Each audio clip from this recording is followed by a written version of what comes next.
Un sujet sur lequel je voulais revenir par rapport à cette première idée d'entreprise, c'est un truc qui me trotte dans la tête, notamment parce que je suis aussi passé par les écoles de commerce et c'est un syndrome que j'ai beaucoup vu.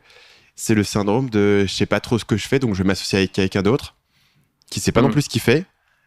Et comme ça dilue un peu la responsabilité de devoir monter la boîte. Il y a un peu un côté où si t'es tout seul, tu dois vraiment te confronter au fait qu'il y a énormément de choses à apprendre, que tu connais pas, tu dois tout prendre sur tes épaules. Quand t'es plusieurs, tu peux te faire une réunion, discuter, faire un PowerPoint et t'as la sensation d'avoir avancé. Est-ce que ça te parle, cette idée-là? Est-ce que c'est quelque chose que tu vois aussi peut-être chez certains élèves? Oui, ça me parle pas mal. En fait, le problème de fond, c'est que quand on est jeune, ou parfois même moins jeune, on sous-estime la diversité des relations humaines. Il y a plein de manières de bosser avec quelqu'un, mais plein, plein, plein, plein, plein. L'association, on a tous les deux des parts dans le projet, on est à temps plein, on a le même niveau d'engagement, on est à fond. Le recrutement, je recrute quelqu'un, il est dans l'équipe, on est ensemble, lui est rémunéré, moi je le suis pas forcément au début du projet. Ça fonctionne aussi très bien. Bosser avec un freelance, c'est une autre manière d'avancer.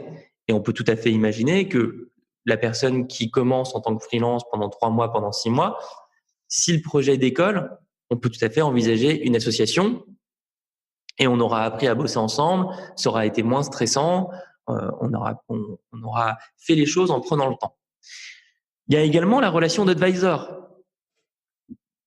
J'ai quelqu'un dans mon entourage ou quelqu'un qui m'inspire, je vais aller le voir et je vais lui donner quelques pourcentages du capital, quasiment rien, c'est plus symbolique qu'autre chose, mais je le fais parce que cette personne, je sais qu'avec ses conseils, son angle stratégique, son support, je vais me sentir mieux et je vais avancer beaucoup plus rapidement.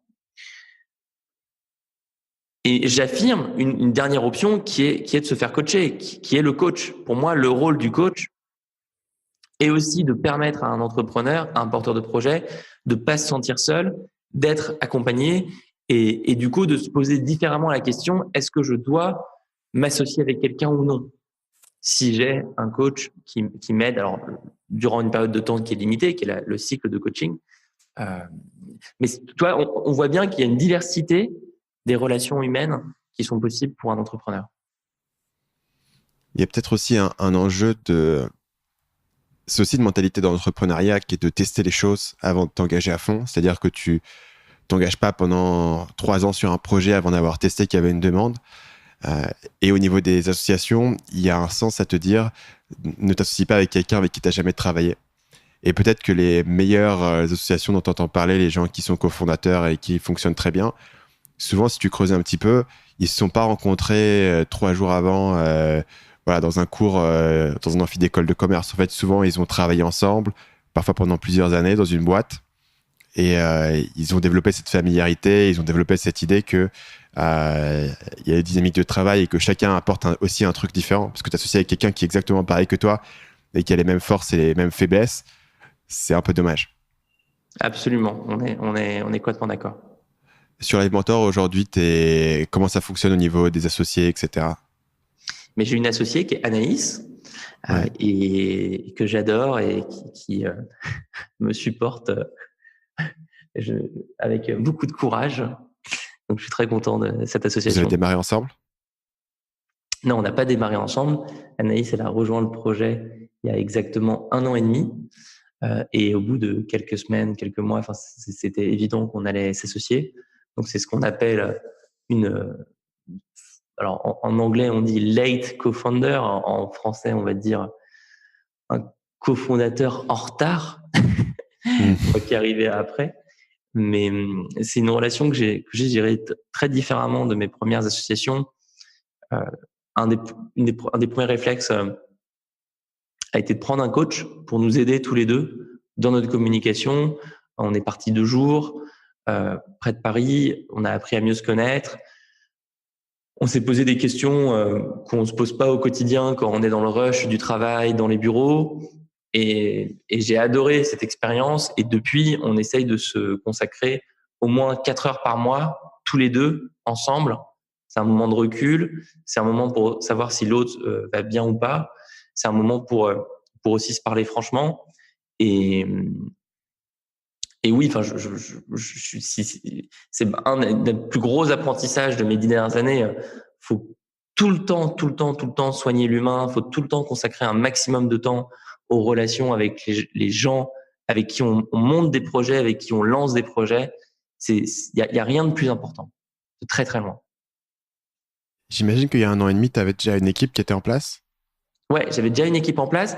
Anaïs connaissait une bonne partie de l'équipe parce que avec Anaïs, on se connaît depuis 10 ans.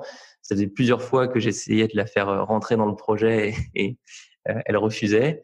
Donc on était très proches. Elle venait souvent aux soirées. On était dans la boîte dans laquelle elle était avait des bureaux juste à côté de l'alimenteur. Donc l'intégration s'est faite super facilement.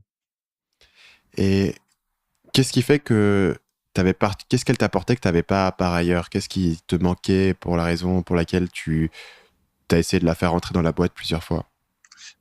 Alors, à l'époque, je savais pas. Je savais pas quels étaient les talents d'Anaïs. Mais je sentais que c'était la bonne personne. C'était très intuitif. En fait, ce qu'elle m'apporte justement, c'est quelque chose de non intuitif. moi, je sais pas planifier. Je sais pas structurer. Je sais pas faire des plans. Anaïs, elle fait que ça. Anaïs, tu lui donnes n'importe quel sujet, elle fait un ordre de bataille, elle fait des étapes à suivre les unes après les autres, elle organise le travail, qu'il y ait 5 personnes, 10 personnes, 20 personnes ou 45 personnes. Elle met en place des process, elle met en place un cadre.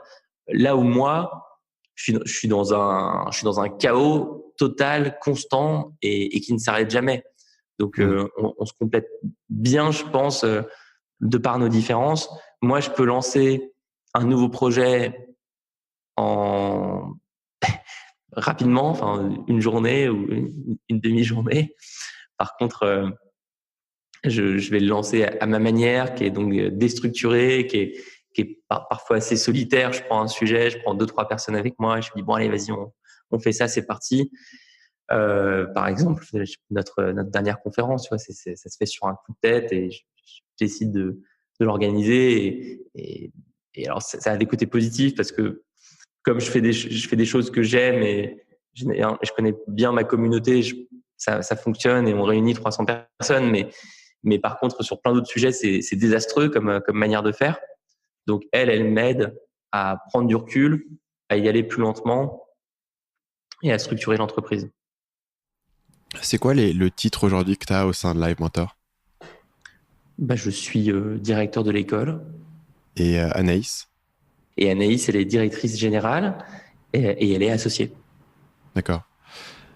C'est drôle parce que la manière dont tu le décris, ça me fait énormément penser à un framework qui est un framework de 2 mecs dont j'aime beaucoup le podcast. Leur podcast s'appelle Tropical MBA, c'est des Américains.